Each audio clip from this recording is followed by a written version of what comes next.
Hey gang, Melissa Hinault here with the Burnout to All Out podcast. I'm a mom of three, corporate burnout that built a secondary 6-figure income around my 9 to 5 with little kids. This set me free and allowed me to fire my boss and pursue my wildest dreams. It took grit, persistence, and belief. But now, operating multiple 6-figure businesses as an online entrepreneur and business coach, I have become a serial entrepreneur with a passion to inspire more burnouts to take the leap and go all out and live out their dreams. Each week, I'll bring you inspiring all-out guests, lifestyle business tips, and tools to empower you to take the leap from burnout employee to all-out entrepreneur, making your passion your paycheck. If this mom of three, corporate burnout, can go all out, so can you. From attorney to reality TV to authoring a book, through scaling a network marketing business to now being a social media guru who also runs a Top 100 in Entrepreneurs podcast. You guys are not going to want to miss this interview with Roxanne, her inspirational stories of the highs and lows of finding herself and going through the journey to becoming the entrepreneur that she is today, but then also rounding out the interview with her giving you some of the best social media tips today to stand out. All right, guys, so excited to have Roxanne Wilson with us here today. Roxanne, welcome to the Burnout to All Out podcast. So excited to have you here today. Thank you for having me. I'm excited to be here, Melissa. Yes. And we've made a couple of shifts and moves. If you're watching us live, I had to leave the construction site outside of my office because of the jackhammers. I figured it might be a little bit of a distraction. So no Peloton. This is very weird to see you without a Peloton behind you. I'm just I know, but we'll survive, right? We'll have a much more crisp recording this way. Oh my gosh. So first of all, let me give a formal introduction to Roxanne because some of my listeners have no idea how amazing you are in the journey you've been on. So for those of you who don't know Roxanne Wilson, let me just tell you a couple things about her. She's been a TV host. She's a radio personality. She's a fitness professional, which I actually want to learn a little bit about that. She's an attorney. She's an author. She's a speaker. She's a reality show survivor from the NBC's The Apprentice. So hopefully we'll unpack a little bit of this today. But also now she's in the top 100 entrepreneur podcast called Rox Talks. So you guys should totally go check that out, on top of being a social media guru and teaching direct people in direct sales how to really stand out in social media. So Roxanne, we're just so excited to have you as a guest with our community today and hear your journey and learn a little bit from you. Well, thank you for having me here. You say all those things. I'm like, did I do that? I guess I did. And I'm not even sure how we connected other than the beauty of social media and kind of finding each other. That's exactly it. Yes. Yeah. So Roxanne, I love to start my podcast by getting straight to what I call the burnout to all out moment. Okay. So when I was kind of looking back at your history and really practicing law at a huge law firm, autism law firm, there was this like pivotal moment for you where your dreams had changed and it was time to make a pivot.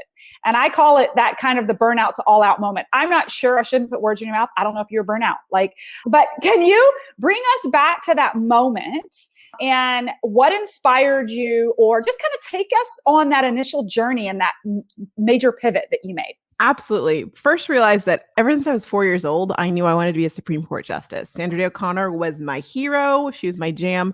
And I told anyone who would listen, and even those who wouldn't, that I was going to be a Supreme Court justice. That was just like a foregone conclusion. Going to undergrad was just this thing I had to do to get to law school. And so it's wild that I would one day be like, I'm out of here. I mean, seriously.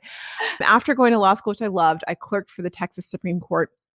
And then I was working as an appellate attorney at a big firm there. And so just appellate, I know that's a weird word.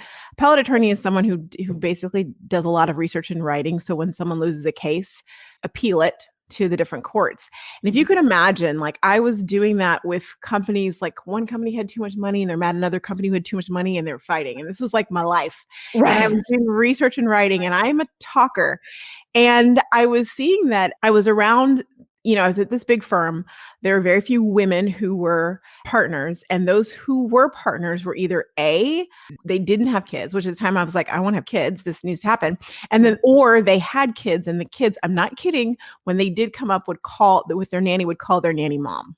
And I was just like, and I was seeing partners sleeping with secretary, all the things. And I thought to myself, at first, I'm like, I'm better than that. That's not going to happen to me. That would never happen to me. And then finally I was like, Roxanne, if you're around it, it's arrogant for me to think that I'm just going to be different if I live in this life day in, day out, all the time. So it was about 10, 11 o'clock at night on a Friday night. And in Austin, there's something called the ROT rally, or the ROT rally, which is Republic of Texas rally. And it is a motorcycle rally. And people who own motorcycles from all around the country drive to enjoy this rally. And they drive up and down the streets and all the things. And so if you're familiar with Austin, 6th Street is like the jam. And I was in, at the time, the largest building in Austin. And so I had this view where I could see these motorcycles go back and forth. And I just was like, man, they are so passionate to drive all the way there. And I'm like, they are passionate at what they're doing. And I just realized I'm not passionate about what I'm doing. In fact, I was enjoying waking up to teach a 6 a.m. jazzercise class before I went into the law firm. That was giving more joy than the rest of my day. And so, wow. Yeah. I got down on my knees and I was like, okay. And when I got back up after praying, I knew that I needed to find something new within 3 months, that I needed to go. When you're in your 20s, you just do things. It's not, you're invincible. Yeah. But it's like, just, you do it. And so that was I knew that things needed to change, and they did. It's incredible actually that you had that epiphany in your 20s, right? Like, I feel like in your 20s, you're a little bit more, you're not quite as risk adverse as like being in your 40s and being tied to certain things and responsibility, right? I love that. Okay. So you knew that you were made for more, but you'd spent this time and this money on this degree. Yeah. Like, so I know I had my own struggles with pivoting away from a doctorate in pharmacy and doing something completely different, like cannonballing into network marketing and social selling, and people being like, what? Did you have any, I guess you were young at that time, but was there any like thought process of like, gosh, what will my family think, or what will? Yeah. Can you talk about that? I can. And I think, one of the great things about being young is that you don't realize all of like how wild it is to do that. But at the same time, it means you don't really know your path. So for me, I just was like, I'm out, boom. Not like I should have a plan and that's just, so it's funny how that works. Yeah, I was totally concerned. So for me, my exit was to get on a reality show. That's what you do when you want to get out of law. So there just happened to be auditions for The Apprentice that were going on. And I got the phone call from the young alum. I went to Baylor University saying, hey, can you get the word out? Because they're having a special day where they're allowing people who are alum from business schools in Texas to like skip the whole cattle call lines and get a guaranteed interview with the casting director. So I was like, sure, I'll get the word out. And I'm like, wait a moment. I went to business school. I've watched the show. I could totally do that. This is what I'm thinking in my 20s. That's so easy. I could totally do that.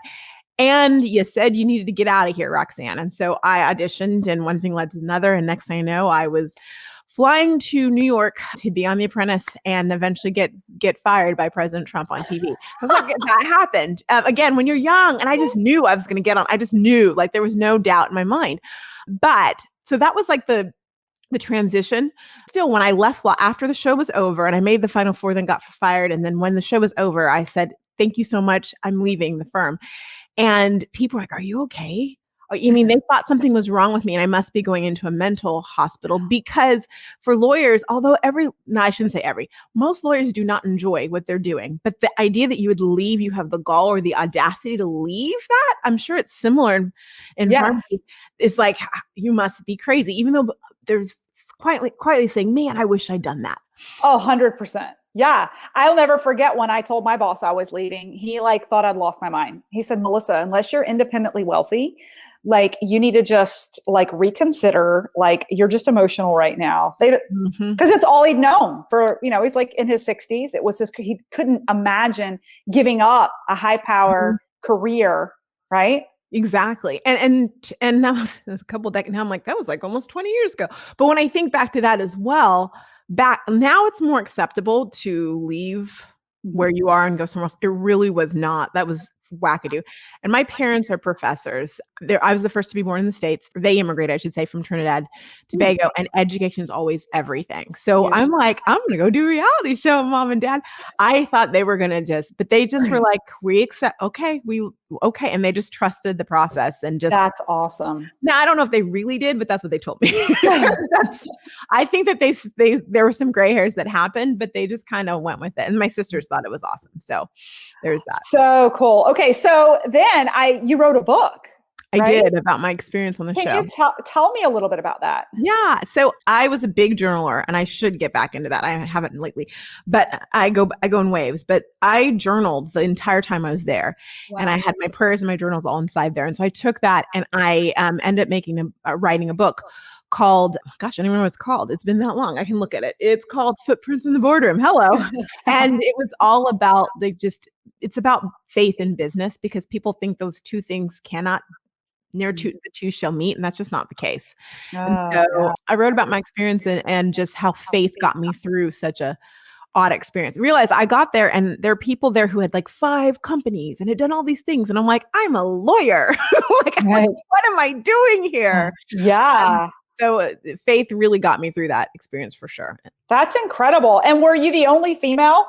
No. So I was the only African-American, period, but I wasn't the only female. It was probably, I mean, you were a minority for sure, as far as that goes. Yeah. Wow. I love this though. Like that whole concept of like business and faith. Have you read the book, The Circle Maker? Have you heard of Mark Batterson? I saw that about you in the book that you wrote, and I thought, oh my gosh. So it's all about having just these bold, audacious dreams, including in business, in a way that this is why I thought about you, is like, if you have these audacious goals and dreams and impact with your business that are so audacious and bold, especially when you relate it to entrepreneurs, that when you succeed, there's no other attribution than to God and the glory. It gives him the chance to show off when you have these crazy dreams and goals. So anyway, it made me think of you when I was reading about the book that you wrote. I was like, oh, I bet she's heard of. So you have to check out Mark Batterson. You probably love his work. Yeah. So cool. Okay. Then you went on to host iHeartMedia. iHeartRadio's Media's family-friendly mornings. So how did that transition? Your research. Oh my goodness. Yes, I did. It was somewhere in I think that everything you do in life prepares you for what you're doing in the future. And we need to listen to ourselves more. So I will not, I do remember that when I was in undergrad, The View came out. That was The View was interesting, and they had people from different age groups. And I remember going, man, I'd love to be that 20 something on The View. And I thought that would be so amazing. But I'm like, but I'm doing this thing, this law thing. But that desire was in there. And I think that is what made me feel comfortable going on and doing the reality show. When the show was over, I traveled around speaking to women's groups about faith in business for quite some time. And I had 1 foot in Austin and 1 foot in LA and 1 foot and a third foot, because I have 3 feet, in New York. And that just doesn't work. And so I said, okay, where does your heart want you to be? And I'm like, I kind of still want to be in Austin. I'm enjoying that. And this is what I mean about leaving without a plan. I'm leaving. I don't know where I'm going. Just going to figure this out. But I did end up being a host for back in the day, it was called Clear Channel. Now it's iHeartRadio. And it was a morning host for Friendly Morning. So I did that for a couple years, and that was a great experience. It was humbling. You think that you know what you're doing, and then you get out there, and what I learned was, hey, Roxanne, even though you're great on camera, because I'm very emotive, my voice was flat on the radio. And I had to learn who knew? I'm better now. But I had to learn that skill of all that emotion that came through my eyes and my face, facial expressions, to get that through audio. You never realize, you just think, oh, I could do that. I'm like, oh. So tangent, but have you started playing in Clubhouse then? Oh, yes. Of course. How could you not? Oh my gosh. Because I'm like, I did recently. My team was like, you've got to get over there. So we'll have to connect. That would be fun too. Okay, so this is so cool. So I'm loving hearing your journey. And ultimately, your path led you to a network marketing business as well. It did. It did. So radio, then I did home shopping. And then as a home shopping host, when I realized, wow, you're burnt out, Roxanne. Another burnout, a burnout of like series of burnouts, right? Everybody has them. Burnouts. Yes. I think that's a good point. And I took a step back. That was when network marketing kind of found me. My friend had just joined and I was like, I'll be honest. I always thought I would never do something like that. Me too. I was better than that. Right? Oh, so much better. I remember my piano teacher had what I called the Mary Kay closet, and she'd open it. It was like, oh, these Mary Kay products. That was never. I remember getting invited to parties, but I thought I was just going over to a friend's house, and next thing you know, it was like this party to sell like random. I won't say the name of the companies. And I'm like, are you serious? I thought we were going to hang out, and they were all in. So I would never like that. Is not not me. And I thought, well, maybe. So I went to an event. I saw people who were speaking that were people who had corporate jobs that were now doing this, or they were a lawyer. And I was like, oh, okay. Well, Roxanne, yeah, if you're going to do it, now's the time because you're just kind of like breathing right now. So I dove in and I said to myself, I'm going to do what they say. I'm going to be coachable. And I'm going to do it there. I'm going to dive in because I'm in type A and I'll do what they say and see what hames. Because I've always had this idea of I'm better than this, but maybe you're not. So let's try this. Right. I had great success, but I had great success, but I wasn't myself, if that makes sense. Okay. Yeah. So you followed their way, but it didn't feel. It wasn't me. Right. Yeah. It wasn't me. And when I started doing things that were more me, of course, I found more success in it. Yeah. So finding how that works. I think one of the things we think in network marketing is I've got to be, it's duplicatable. It's, it's build business in a box. And if I just do what she did, well, she's not you. 100%. And the big thing we forget, and I say we, network marketing, if I could sit down every head sales director, whatever they call them and I would love to, like, this is one of my dreams, sit them all down from network marketing in the room. And I just want to say to them and ask them, why are you trying to, for lack of a better word, forgive me, whitewash all of your consultants? Yeah. Because that is like the thing, that's the kiss of death. Like let them be themselves because that's why their audience is attracted to them. They could care less about your product. Yes. They could care less. I always say, what is the difference that's going to make them say, I want to buy Melissa's product as opposed to stopping in any place between where I worship and work out and home. Mm-hmm. It's not the product. It's because I really like Melissa and I connected with her in some way. Yes. So it just drives me but of course I started out being like, let me just be coachable. And I thought, Roxanne, you have a business degree. You have what I like to call a master's from The Apprentice. You have experience. You know what works. Mm-hmm. And when I started kicking that into gear, I saw the difference. But then I also was like, I don't want to do this network marketing thing anymore. But I want to help network marketers become empowered and understand that it's okay. I think for so long people thought if I think a little differently than my upline, something's wrong with me. Or maybe it's not wrong with you. Yeah. Maybe lean into that and think bigger than just what you're being told. Yeah. Oh my gosh, that resonates so much with me. And I think you and I talked about this a little bit in our interview with you, and that was that everyone in my upline had been recruiting a certain way and it worked well for them because that's where their people were hanging out. What they were coached was working well for them. And I started to make that right towards LinkedIn because, and you and I talked about this, I found that that's where my people were hanging out. As a corporate professional, I was having way more success telling stories and communicating with people on that platform than I was with a lot of the stay-at-home moms on the other platforms. And so to your point, going against the grain, I think I just love and appreciate what you're saying about like, if you're having success going in a different direction than your upline, like keep going. Keep going. Yes. And that's a perfect example. Your personal example is so dead on. And it just, we lose there's something about network marketing where we check our brain at the door. And it happens a lot with social media and the things that people are being told to do on social media. And it's like, but is that how you would normally talk to someone? Is that how you would talk to a stranger or a friend? No, it's not. So why should we suddenly have these hey girl scripts? How you doing? When you never use the term hey girl ever in your life. Like, doesn't it make sense? Right. Oh my gosh. So true. Well, this is a great segue into kind of your specialty as kind of a social media guru and coaching people in direct sales on how to properly use social media, right? Yeah. I'd love for you just like to pick your brain if you could maybe share with us maybe top 3 tips, maybe fatal mistakes you've seen or top 3 tips on how to stand out and navigate social media today. Absolutely, be happy to. I always say that I'm Roxanne Wilson, the host of Rock Talks, the podcast that helps network marketers become the CEOs of their business. And I say that, and people are like, what does she mean by that? Because I really do want you to make decisions for yourself. And if you're the thing is, Melissa, people in your group are already saying, I'm going to do something that I think works better for me, which I think is fantastic. Mhm. People find at different stages, like becoming the CEO of you means different things. And for all in all, it's you making decisions for yourself and being okay with that and knowing how to make informed decisions. Some specific social media things I would say, first and foremost, less is more. There's this theory going on around that you have to be on every social media platform. That is not true. Yeah. You could be on one platform and have a raving success of a business if you lean in and learn what's going on that platform and use it to your advantage. You do not have to be everywhere.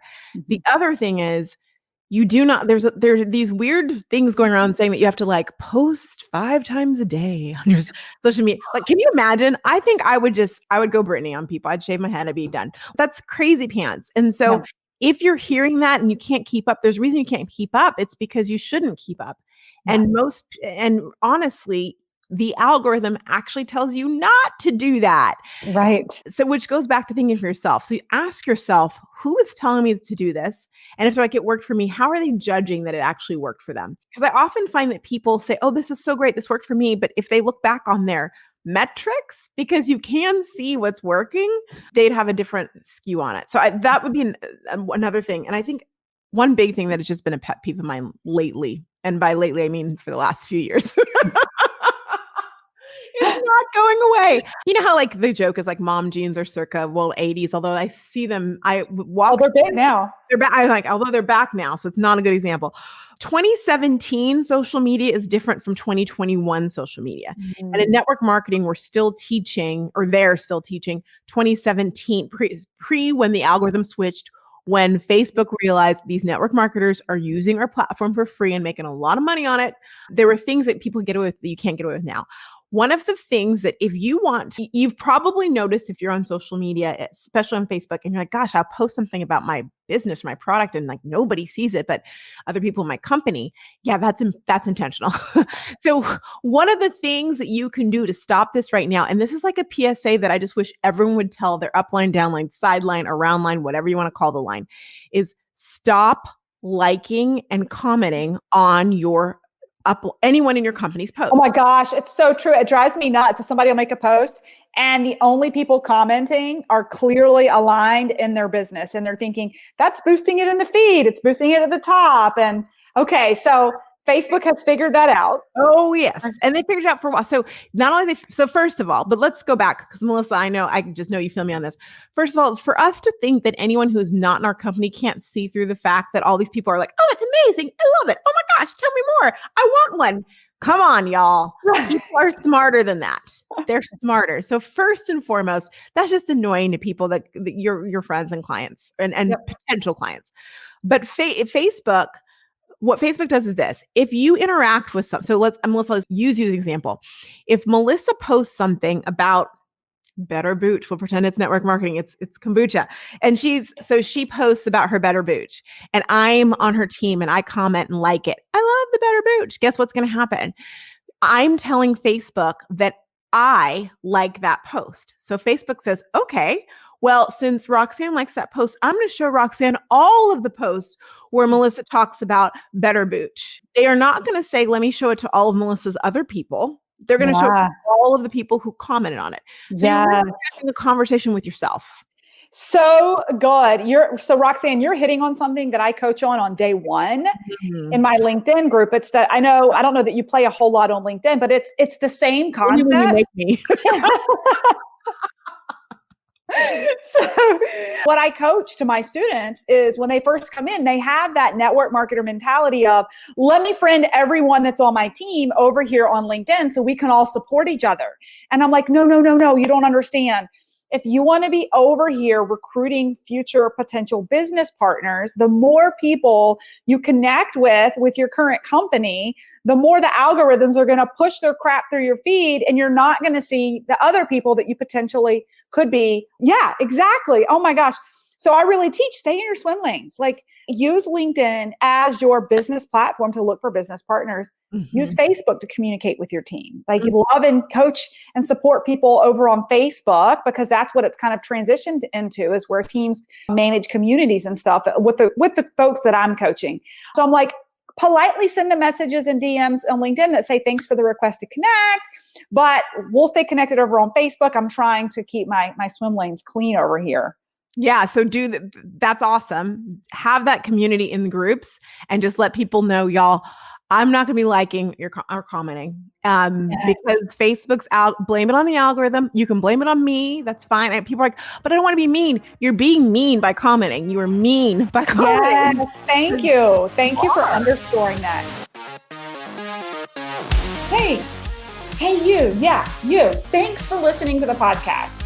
I wanted to interrupt for a quick second to fill you in on what's up in the LinkedIn Academy this month, along with all the modules and workshops that I've put together to condense the time it will take to help you 10x your business.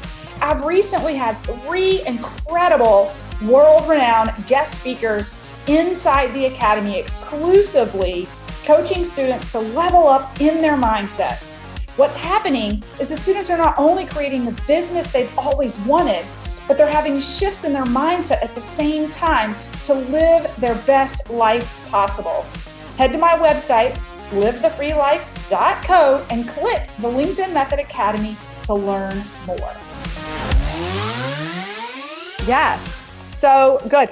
And you know what's funny, that this is even kind of a tangent, but even with my own network marketing team, over the past year, I don't like or comment anything that they do. And we had to have the conversation about it. I'm like, you guys are wasting your time anyway. If you're just in there loving and liking and commenting on each other's crap, like, that's not income producing. I would rather you spend those 30 minutes networking and connecting and providing value for new people than to spend 30 minutes stroking each other's egos, regardless of the algorithms. Yeah, you're right though. It's absolutely right. So that's one thing. Another thing I would say is this: understand what the purpose of social media is for your business. In theory, you think if I post something, then they'll buy it. That is not actually your goal for social media. Your goal is to get engagement. Your goal is to deepen the I say no, like, and trust. I know, Melissa, you say no, love, and trust factor. That's your goal on social media. So when someone responds back or DMs you, that's a win. Don't be sad if, like, oh my gosh, I posted that and nobody bought it. Well, that's okay, because that's realistically, it takes time. And you think about how long it takes you, unless it's like something, I mean, it's got to be something major that I just buy it or it's like late at night. As that happens. But unless it takes time, you think about something, you know, when you want it, and when you want it, you get it. So, but you have that relationship and you learn more about it. So understand when you're posting, it's marketing. People don't, I mean, even except for maybe Domino's, people don't look at the TV, see a pizza, and then buy it unless it's my guy Scott. And then he's always like, I'm hungry. I'm like, you don't even eat Popeyes. What are you doing? Stop watching that commercial. But so understand that. And if you understand that and you set your expectations up well for social media and you build out that funnel, so you are leading them to getting them on your list in some way, whether that's email list, you got an opt-in, then it works. It works. But if you're focused on, I've got to sell. People want value. They don't want you to be sold to. They want you to give them value. So good. So good. It's all about value and engagement. I love it. If you don't mind. I got one more. Yeah, go for it. Because I'm seeing a lot of this. Okay, so please don't think that just because there's the newest thing, like for example, Melissa and I are talking about Clubhouse, and I enjoy Clubhouse and I'm seeing you do too. But if it's not for you, it's okay. Like that is okay. And I say that really to go to Reels/TikTok, because what I'm seeing is a lot of network marketers thinking they have to spend all these time making these reels. And I got to dance and I got to do this and I got to like do a voiceover. And I often look at them like, Roxanne, don't you think this is great? I'm like, it's cute, but what was the purpose of that? Mm. How did that build your business in any way or set you up as an expert? And when they're like, I don't really think you did. I'm like, well, then you spent time doing something, but don't consider that work. Right. That doesn't work. Yeah. Good time on Reels. So just know like, what is your purpose? And it is okay to do like, if you are going to do Reels, it's okay to do one where you're giving value and information. People appreciate that. Yeah, maybe it's not going to go viral, but that's just a number. Like really, that's a number. Like, so you put your cat on, your cat had a good time on a reel. Does that sell a product? Does that get people to know, like you, trust you anymore? No, that's a waste of your time. Oh, so good. Well, and I'll tell you the whole Clubhouse topic. I know that it's like Pandora's box, and this mastermind I'm in, an Unstoppable Entrepreneurs, everybody's talking about it. But I know, like, to your point, it's like, right now it's like sticking with what's working, and there's only so much time in a day. And so my brand team forced me to open up a Clubhouse account the other day, but I have refused to learn it because I'm afraid of the time suck that will happen that pulls me away from what's working. So it's not that I'm not open to new things, but to your point, it's a balance of like, if you're on a roll and that train's working, like, you just got to be careful where you're spending your time, right? Absolutely. That's a great example on Clubhouse. Like for me, I do one Clubhouse room or show, whatever you want to call it, a week. That's I do awesome. a 30-minute one on Friday mornings, and that is it, because you can get sucked in like crazy. And I'm like, it's not. Other things are working for me. There's other things I need to be focusing on right now. So I'm like, I'm in Clubhouse, but I'm not like the Clubhouse president. Right. Yeah, it's on my like bucket list to like make a little bit of space and start learning it. You're right. There's so many platforms. You just have to kind of pick what's working for you. I've got a girl on my mastermind who's the Instagram queen, and she's the same industry in network marketing. She's doing it completely different and driving crazy results, right? So it's like, you just have to know where your people are and not spread yourself too thin, Yeah, for sure. Well, this has been so good. I kind of lifestyle questions for you before we wrap up, because so you taught fitness. So 2 things I would love to hear is just like your fitness routine and your morning routine, and what book you're reading right now. Oh, fun. Oh, these are fun. Okay. So yes, I taught jazzercise for 15 years. I know, that crazy. I retired when I moved to California about 5 years ago now. And then I was Equinox. That was my jam. Well, the gyms here in we're still in lockdown here. I know that's weird. The gyms aren't open at all? Oh no, honey. Heck no. Yeah. So which forced me to lean into the Peloton. And so I have a Peloton. It's right over there. I have a Peloton, and I committed to myself for working out in some way. Cause there was a time during that I just stopped working out. I'm like, well, Equinox is closed. What am I going to do? I don't like working out at home, but the Peloton has such a great community aspect that I enjoy it. So every day I must get on the Peloton. When I made the decision, it was Thanksgiving weekend. And so I purchased it and then did the app. So since that Saturday, I've been on, I didn't have the bike yet, but I've done some type of workout, but I'm amping it up. Like I'm ramping it up now. So the bike got here in January. I did my first 60-minute class. I'm the girl who'll do a bunch of 20-minute classes, but to commit to someone to give you 60 minutes of my time, how do I know you're going to give me the right music? It's like dating. Oh my gosh. Have you ever gotten a couple minutes in and you're like, no, this playlist isn't going to work for me, and you go pick another one? That's my fear, because I'd make myself stay there. And there's one, I'm like, oh, and I was just so annoyed. It was 20 minutes. So like, to me, it's like bases like dating. And so I'm like, I'm not ready to go to third base with you yet. But Jess and I went all the way on Monday, 60-minute boot camp. On the bike? On the bike. Jess Sims. I love Jess Sims. I do her 60-minute treadmill boot camps. I did one today. I'm sure they're amazing because she's amazing. Yeah. So I did 60-minute. And so I did that. And I'm like, I'm feeling all good. And so I usually do a boot camp during the week. So I do, so today I did a 45. I did a 45 yesterday as well too. I try and get enough in to make sure I hit my numbers on. I'm very competitive. So must get my rings closed. The only ring I'm not worried about is the standing one, because I'm like, listen, I'm here all the time. If I hit my cards, I'm good. And then my book. Oh, hold please. Let me show you, because I'm so excited. And I'm glad I was wearing pants for this too, because I didn't know I was going to get up. Hey, it's the life of an entrepreneur. Home shopping back in those days. I used to watch Jamie Kern Lima, the founder of It Cosmetics. I remember when she started her business on QVC, and of course now it's huge and $1 billion. She sold it for $1 billion and all the things, but she's got a book called Believe It. Believe It. Her story of creating the It Cosmetics, and like how she got there and all the things. So a week ago Monday, she had you'll get a kick out of this. She had a book launch, like 1-day summit type of thing, where she had Robin Roberts was on there, Jay Shetty. She had Mel Robbins, Brendan Burchard, Tony Robbins, small people. Just small people.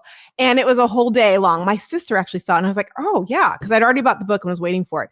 But what was so great about it is with this book, and I'm going to try and sell this book to all of you right now. She's giving 100% of the proceeds to, let me get the name of the Feeding America. Oh, wow. So feeding people with this book. I'm like, I'm getting goosebumps just thinking about it. So awesome. Isn't that awesome?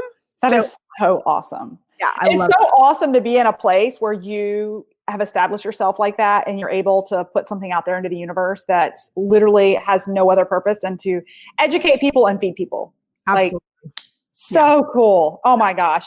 Well, this has been incredible. So Roxanne, what do you have going on right now? Where can people find you? Yes. Good question. Okay. So right now, as we're recording, March it is Women's History Month, but it also happens to be live video or video streaming month around my parts. So right now we're doing a live video challenge. All are welcome. It is free. And it's just getting people into the rhythm of a structured live video without feeling like you have to be talking forever. Oh, that would be great for my community. All of you guys in the Academy watching, you got to go find Roxanne and get the structure on this. Yeah, absolutely. So really you can it's all done in the Facebook group, no emails, nothing. It's just real chill because, I just finished the summit. So everything's like real chill. And the Facebook group is Social Media for Network Marketers. Okay, really awesome. Yeah. And we'll put that in the show notes for the podcast too, for those who are listening to the podcast a little bit later. Awesome. So that's a great value add. I think that I don't know about the other platforms because obviously I don't hang out there as much, but I know on LinkedIn lives get such organic reach because people aren't willing to do it. And it's not even necessarily lives. It's even just video in general,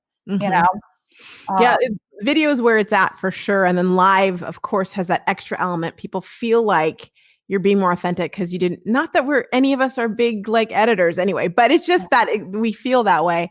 It's and it's not going anywhere. I tell people, hey, y'all, it's on LinkedIn now. If it's on LinkedIn, it's not going anywhere. Mm-hmm. And so teaching network marketers how to use that to their benefit and how to get over the fear, because that's an issue for a lot of people, but then also how to get in and get out. Make this a video. Let's get in, get out. Give me some information. I'm excited and can't wait to see you next time. So that's really good. One last thing then, because LinkedIn recently came out with stories. Are you social media or not LinkedIn? Make up your mind. So any insights as to what works really well with stories on Instagram that maybe could carry over to the LinkedIn stories place? Yes. And you'll have to educate me a little bit. I laugh, but really I got on to LinkedIn today because of Melissa.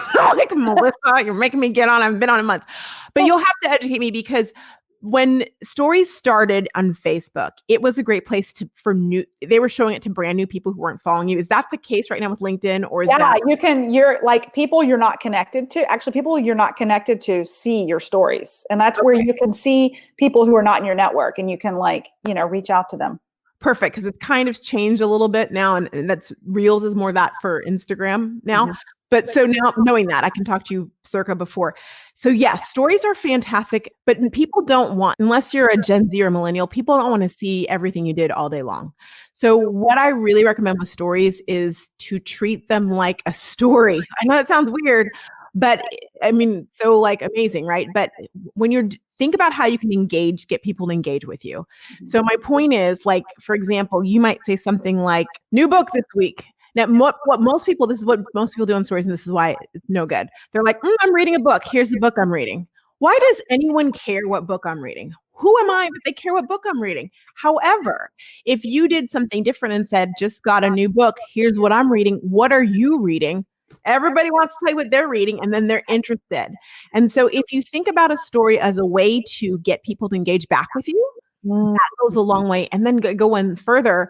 It's a great way for you to find out information about them. So asking questions and I don't know, on LinkedIn, do you guys have polls and stories and different? Yes. Yeah. So using those to find out more about them then it actually forecasts and gives you the ability to keep on talking about more things about them. So good. Well, now I will say you can ask a poll in a post on LinkedIn. What's different about stories on LinkedIn is that they have a question of the day that LinkedIn produces that you can put into your stories. Okay. So yeah, you can't actually, but I love what you're saying, because one of the things I did with my stories was I actually just showed everybody my standing desk setup in my new office with the bike or the treadmill behind me. And I asked the question, share with me what's your home office setup, and I got a lot of messages back, people like taking pictures and showing me their setup and their ring lights and how their computers were arranged. And people were asking where I got my standing desk from and all that exactly.